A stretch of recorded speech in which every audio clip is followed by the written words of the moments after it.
आज हम डिस्कस करेंगे स्ट्रेस स्ट्रेन कर्व के बारे में माइल्ड स्ट्रेन मटेरियल के लिए। अब ये हम देख सकते हैं, ये स्ट्रेस स्ट्रेन कर्व है। यहाँ पर जो वर्टिकल एक्सिस है वो हम लोग स्ट्रेस से डिनोट करते हैं और जो हॉरिजॉन्टल एक्सिस है वो हम स्ट्रेन से डिनोट करते हैं। चलिए हम पहले कुछ बेसिक समझ लेते हैं। ये देखिए, हमारे पास एक स्पेसिमेन है। हम इस स्पेसिमेन के दोनों ही तरफ, जो दोनों ही फेस है इसके, उस पे हम फोर्स अप्लाई करते हैं, टेंसाइल फोर्स अप्लाई करते हैं, जिसके वजह से देखिए इसके अंदर स्ट्रेस इंड्यूस होगा। और उसके कारण जो है, यहाँ पर देखिए ये समझिए, ये जो है इसका ओरिजिनल क्रॉस सेक्शन एरिया है और ये उसका फाइनल क्रॉस सेक्शन एरिया है। यहाँ पर जो है ड्यू टू स्ट्रेस, यहाँ पर जो ये जो है, जो डायमेंशन है इसका क्रॉस सेक्शन एरिया, उसके अंदर चेंज आया है। बेसिकली हम लोगों ने जो फोर्स लाया था, टेंसाइल फोर्स, उसके वजह से यहाँ पर खिंचाव आने के कारण ये जो क्रॉस सेक्शन एरिया है यहाँ पर कम हो गया है। अब जब हम लोग स्ट्रेस की बात करते हैं तो स्ट्रेस देखिए, स्ट्रेस हम लोग को वैसे समझ में आता है। स्ट्रेस जो रहता है, हम लोग जितना फोर्स लगाते हैं अपॉन जो चेंज इन एरिया रहता है, या फिर अपॉन एरिया, जो क्रॉस सेक्शन एरिया रहता है उसका, वो। यानी यहाँ पर हम देख सकते हैं कि यहाँ पर अगर हम, जो स्ट्रेस है वो डायरेक्टली प्रोपोर्शनल टू है फोर्स। अगर फोर्स जो है हम लोग इंक्रीज कर देते हैं, यहाँ पर जो इस स्पेसिमेन पे हम लोगों ने अगर टेंसाइल फोर्स जो है उसको इंक्रीज किया तो स्ट्रेस जो है वो इंक्रीज हो जाएगा। वही अगर सिमिलरली जो हमारा एरिया रहता है वो इन्वर्सली प्रोपोर्शनल टू स्ट्रेस रहता है। यानी अगर हमारा एरिया कम होता है, यानी यहाँ पर देखिए कि due to action of force यहाँ पर खिंचाव हुआ और उस खिंचाव के कारण ये जो क्रॉस सेक्शन एरिया है वो कम हो गया, उसके अंदर चेंजेस आ गया। यानी हमारा जो एरिया अगर कम होता है तो फिर भी हमारा जो स्ट्रेस है वो इंक्रीज होता है। सिमिलरली अगर हम फोर्स घटा दे तो फिर जो स्ट्रेस रहता है वो भी कम होता है, और जो हमारा एरिया जो है अगर वो रिगेन कर लेता है या फिर से ओरिजिनल शेप एंड साइज में आ जाता है तो भी हमारा स्ट्रेस जो है वो कम हो जाता है। जो फोर्स है वो डायरेक्टली प्रोपोर्शनल टू स्ट्रेस से रहता है और जो एरिया रहता है वो इनवर्सली प्रोपोर्शनल टू स्ट्रेस से रहता है। अब हम इस डायग्राम की तरफ आते हैं। यहाँ पर देखिए वर्टिकल एक्सिस पे हमको स्ट्रेस हम लोग डिनोट करते हैं, और जो हॉरिजॉन्टल एक्सिस है उस पे हम स्ट्रेन डिनोट करते हैं। अब हम यहाँ पर इसका ऊपर कुछ पॉइंट्स को देखते हैं। ओ जो है वो ओरिजिन है, पी जो है वो प्रोपोर्शनलिटी लिमिट है, यानी ओ से पी तक जो है वो जो मटेरियल है हमारा वो हुक्स लॉ को फॉलो करेगा। यानी यहाँ पर जो stress is directly proportional to strain, यानी जो स्ट्रेस रहेगा वो स्ट्रेन के डायरेक्टली प्रोपोर्शन में रहेगा।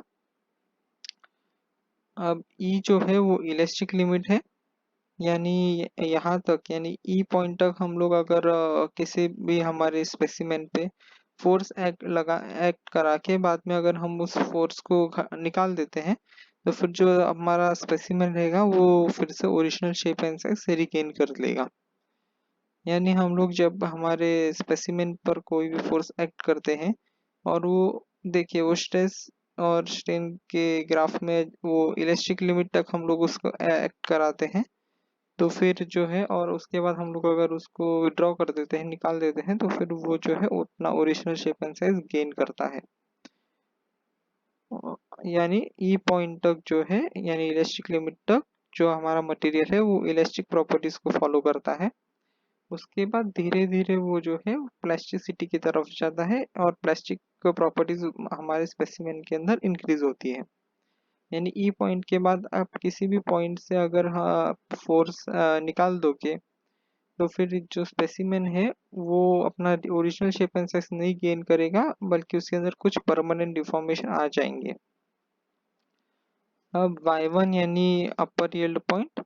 अपर यील्ड पॉइंट का मतलब है अगर ई पॉइंट के आगे भी अगर आप स्ट्रेस अप्लाई करते चले तो फिर जो मटेरियल के अंदर जो है वो यील्डिंग स्टार्ट होता है, यानी मटेरियल के अंदर जो है खिंचाव चालू होता है और मटेरियल के अंदर के जो प्लास्टिक प्रॉपर्टीज है वो इंक्रीज होने लगते हैं। उसको हम अपर यील्ड पॉइंट कहते हैं। अगर आप ध्यान से देखेंगे तो इस अपर यील्ड पॉइंट के बाद अचानक से जो स्ट्रेस है वो कम होने लगता है, यानी नीचे की तरफ जा रहा है, देखिए कब और यहाँ पर हमको लोअर यील्ड पॉइंट मिलता है। ये अगर हम जब केयरफुली हम लोग जब यूडीएम मशीन पे जब हम लोग टेस्ट करते हैं फटीग टेस्टिंग, तब हम लोग अगर ध्यान से देखें तो फिर हमको ये जो है लोअर यील्ड पॉइंट मिलता है। नहीं तो अगर हम लोग ऊपर ऊपर से देखें तो फिर ये एक पूरा ऐसा स्मूथ कर्व मिलेगा। अब हम लोग बात करते हैं आगे अल्टीमेट पॉइंट के बारे में। अल्टीमेट पॉइंट यानी इस पॉइंट तक भी अगर हम लोगों ने अपना फोर्स जो है वो नहीं निकाला, यानी लोडिंग जो है हम लोग करते रहे मटेरियल पे, तो फिर जो मटेरियल है हमारे यहाँ पे स्पेसिमेन है उसके अंदर जो है नेकिंग फॉर्मेशन होगा। यानी ये आप देख सकते हैं यहाँ पर जो नेक टाइप यानी जो क्रॉस सेक्शन है एक सर्टन पॉइंट पे एकदम ही कम हो जाएगा, जिसको हम लोग नेकिंग कहते हैं, नेकिंग फॉर्मेशन होगा। और अगर हम स्ट्रेस जो है कंटिन्यूअसली अप्लाई करते रहते हैं तो फिर एफ पॉइंट पे जाके वो जो है मटेरियल फेल हो जाएगा यानी टूट जाएगा। अब यहाँ पर देखिए थियोरेटिकली जो है एफ को हम यू पॉइंट से नीचे डिनोट करते हैं, यानी कर्व यहाँ पर थियोरेटिकली जब हम लोग इसको डिनोट करते हैं तो फिर ये कर्व नीचे की तरफ जाता है। यानी थियोरेटिकली हम लोग ये कहते हैं कि जो यू जब एफ पॉइंट है वो उस पर कम स्ट्रेस अप्लाई होता है, पर हम लोग जब एक्चुअल स्ट्रेस स्ट्रेन कर्व के बारे में देखें तो फिर आप ये देख सकते हैं कि जो अपना एरिया है वो इन्वर्सली प्रोपोर्शनल टू स्ट्रेस रहता है। यानी हमारा अगर आप यहाँ इस एरिया में अगर आप इस पॉइंट पे अगर आप देखें तो फिर यहाँ पर जो क्रॉस सेक्शन जो है इस स्पेसिमेन का वो कम हो गया है, यानी और क्रॉस सेक्शन कम हो गया यानी यहाँ पर एरिया कम हो गया, और एरिया जो है वो इन्वर्सली प्रोपोर्शनल टू स्ट्रेस रहता है, यानी स्ट्रेस इसका मतलब है कि इंक्रीज हो गया है। इसलिए जो एक्चुअल स्ट्रेस स्ट्रेन डायग्राम में जो एक्चुअल जो रहता है वो जो फ्रैक्चर पॉइंट रहता है उस पर स्ट्रेस जो रहता है वो सबसे ज़्यादा रहता है। लेकिन थियोरेटिकली हम लोग क्योंकि थियोरेटिकली हम लोग जो है वो जो एरिया जो रहता है वो सेम ही कंसीडर करते हैं जो ओरिजिनल का एक्चुअल क्रॉस सेक्शन एरिया था, इसलिए हम लोग यहाँ पर ऐसा इसको कम दिखाते हैं स्ट्रेस वैल्यू इधर एफ पॉइंट के लिए। Thank you.